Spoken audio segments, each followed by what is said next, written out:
And welcome to another LinkedIn Live, where today we are going to be talking about marketing myths, and I hopefully will be debunking a few, as they say. Call me the marketing mythbuster, if you so will. So a very warm welcome to you all, to those that are watching live and to those that are watching on catch up.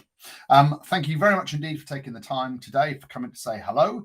I'm just going to check that we are live. I've got a different setup today.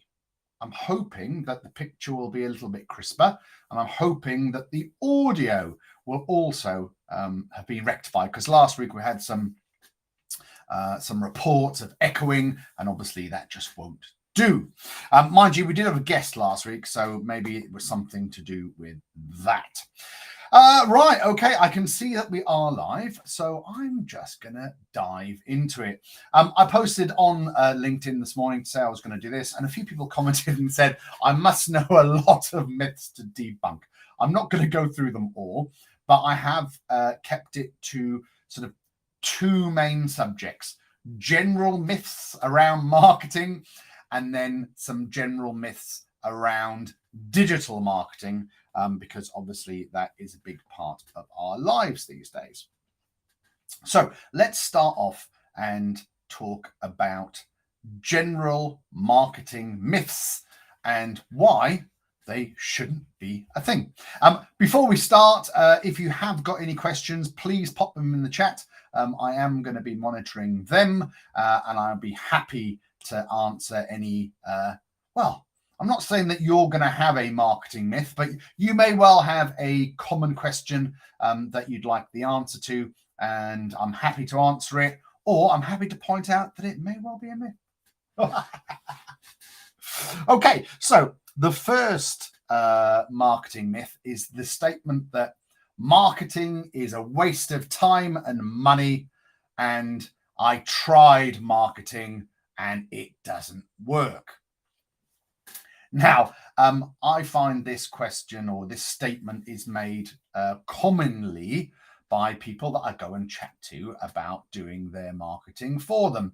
And when I ask some probing questions, it turns out that most of the time they haven't been going about the marketing in the right way.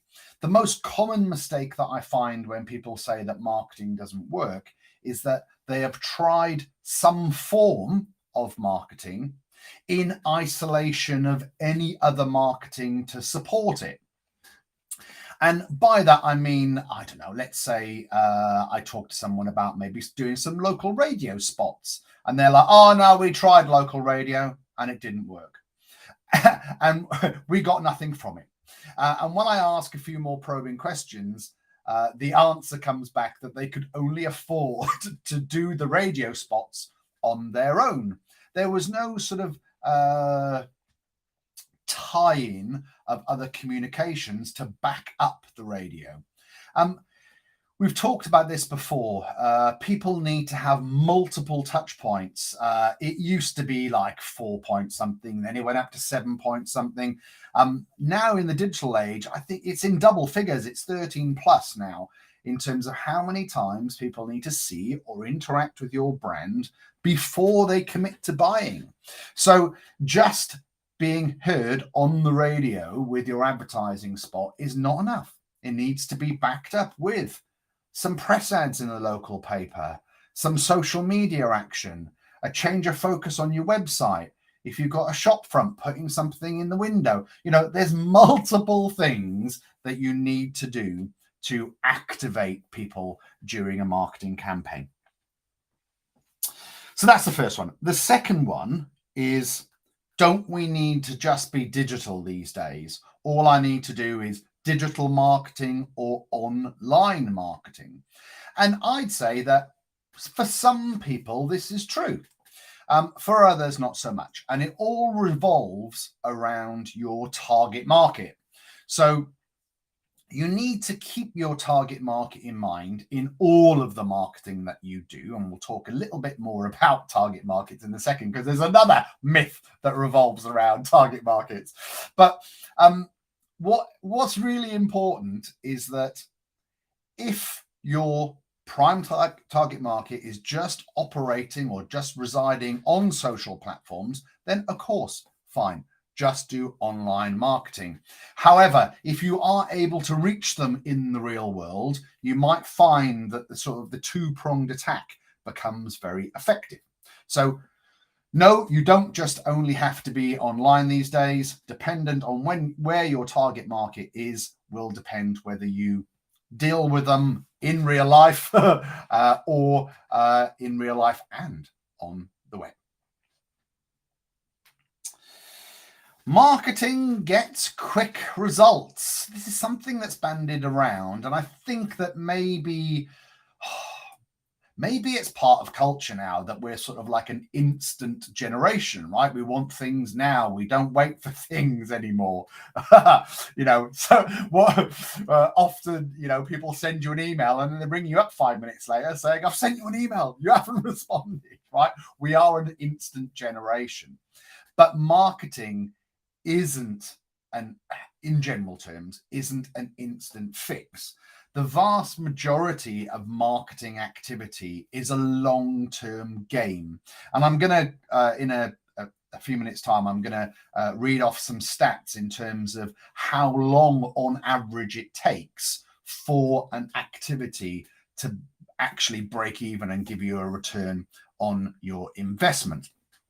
Obviously, these figures are going to be on average, but what I can say about certainly inbound marketing, like outbound marketing, when you're sending stuff up, that can give you quicker results. But inbound marketing, having people contact you for your products and services, does take a little bit of time to establish.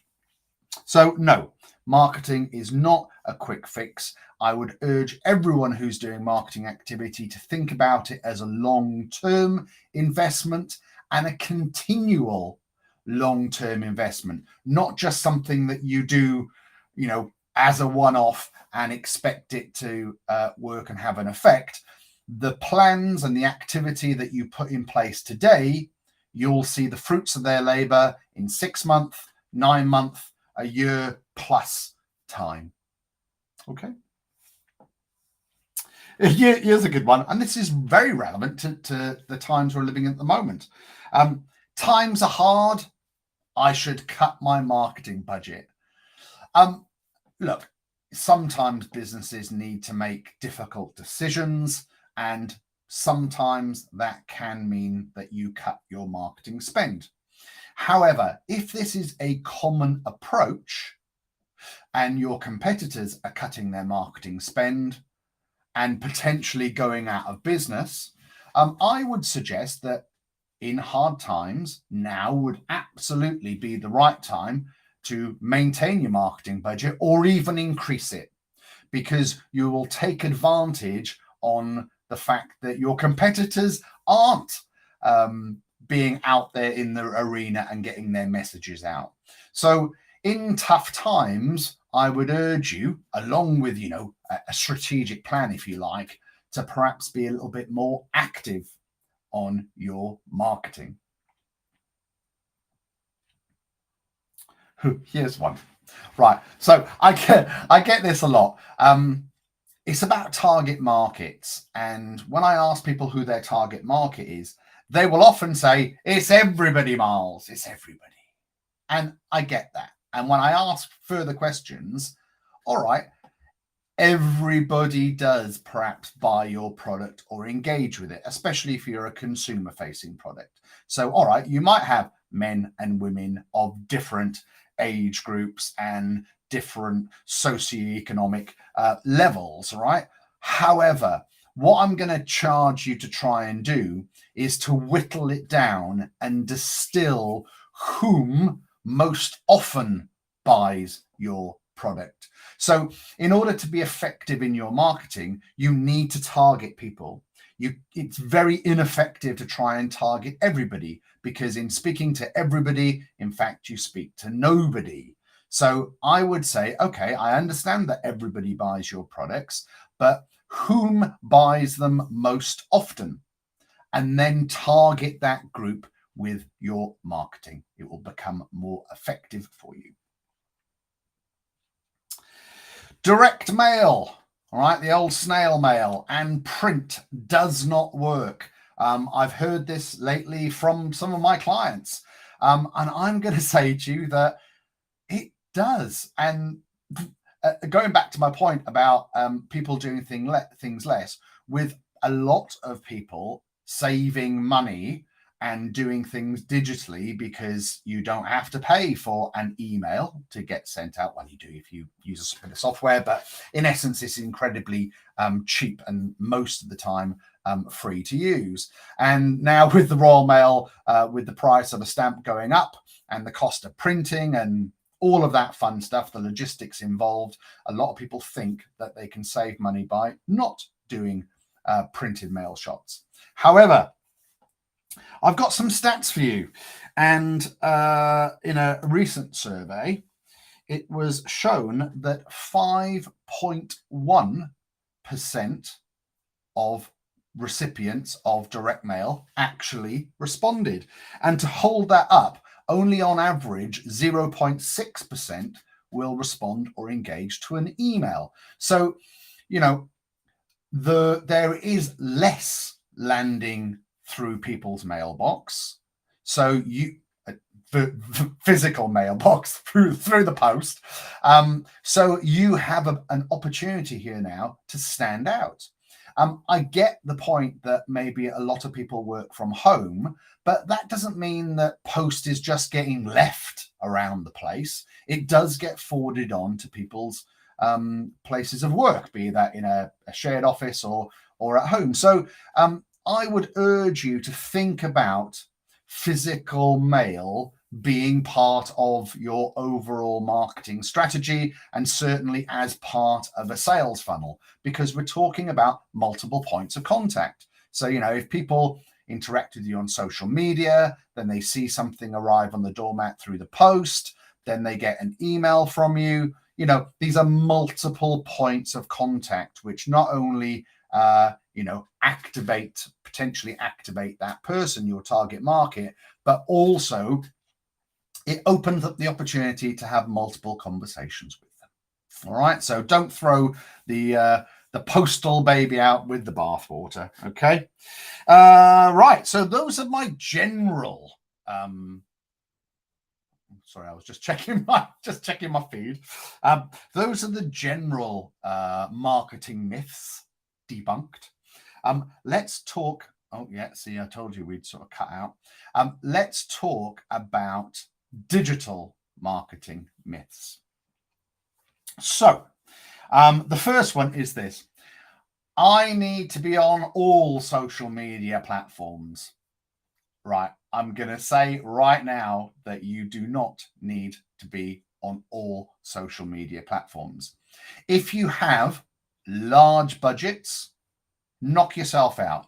If you've got the time and money to spend focusing on every social media outlet there, then please do. Okay, I'm going to say focus on where your target market is, and they may well preside on multiple platforms, but like I said before, try and drill down to your key target market and do one platform really well.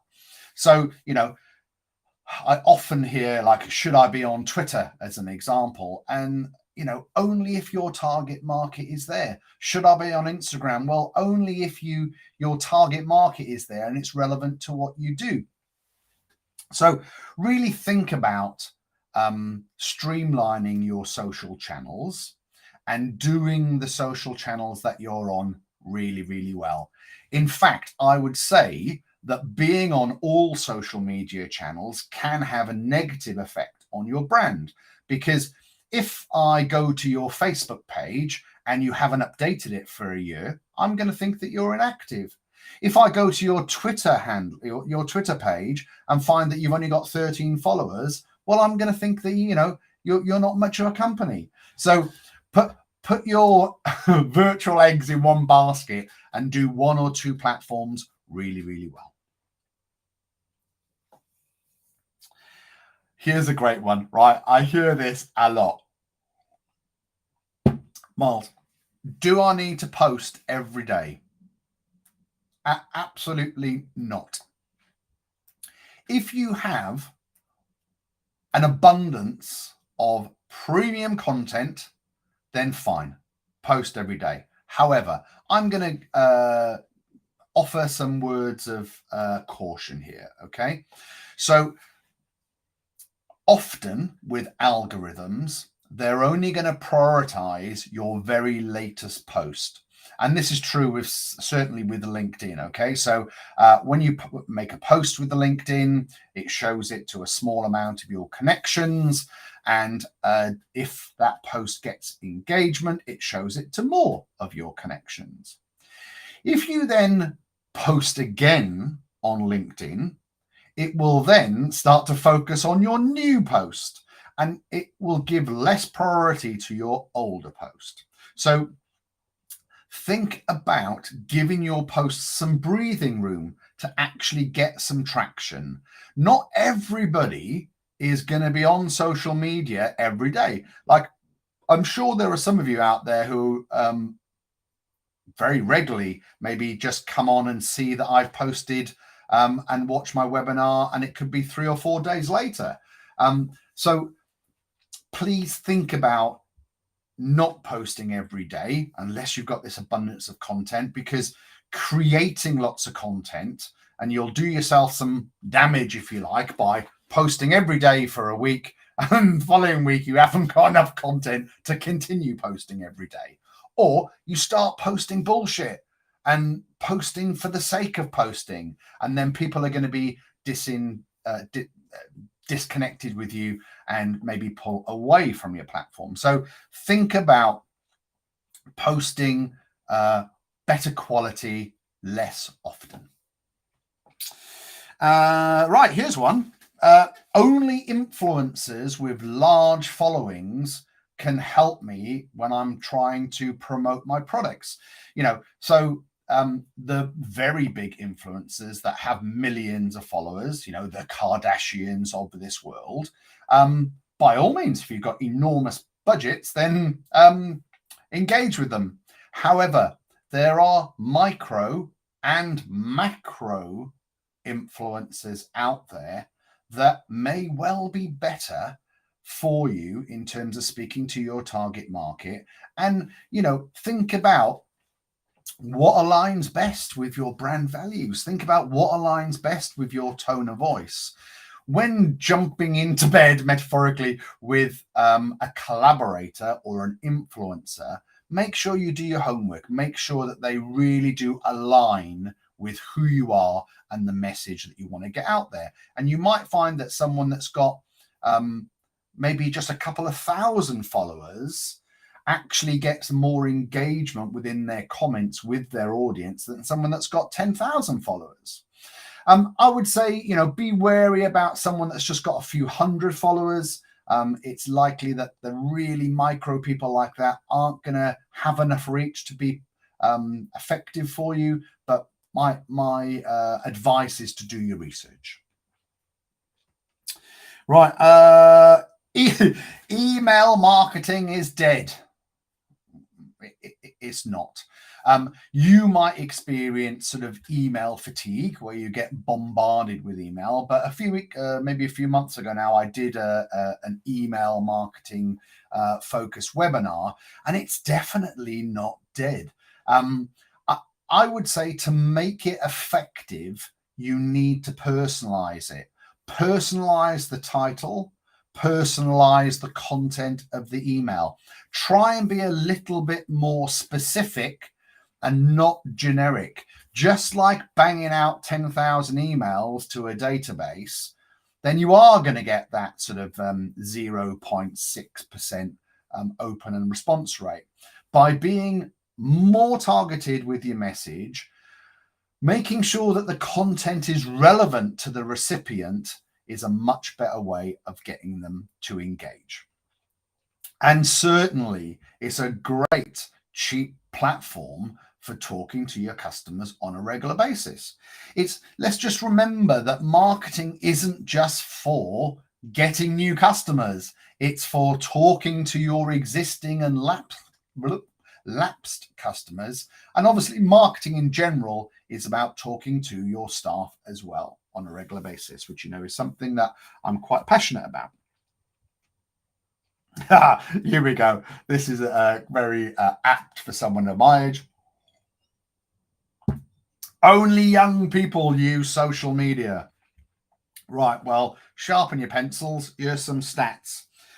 40% of LinkedIn users are aged between 46 and 55. Interesting. Facebook, 55% of Facebook users are 35 plus. So no, social media isn't the domain of the young. They may well be the early adopters on some platforms, but the older age group is now taking over Snapchat, taking over TikTok. So don't just think of social media as being somewhere that young people only hang out. Believe me, all of the young, trendy, young people are all hanging out on a platform that you probably are not even aware of at the moment. Okay, maybe you will be in a couple of years' time. And this sort of follows on that, maybe platforms like Snapchat and TikTok aren't relevant for my business. A lot of people make this statement without ever have downloaded TikTok and actually had a look on it. TikTok, in my opinion, is full of little microcosms of niches. And I'm pretty sure that most businesses could find a nice little niche to talk to on TikTok. So again, like I said earlier on, what social media platforms should I be on? Well, depending on who your target market is, TikTok could be a platform for you. But I err some caution. It is a video content social media site. So the production of lots of video content is going to be essential to you actually making some progress. Lots of personal services, lawyers, mortgage brokers, a lot of them have got a massive following on TikTok because they're there providing great video content and great advice.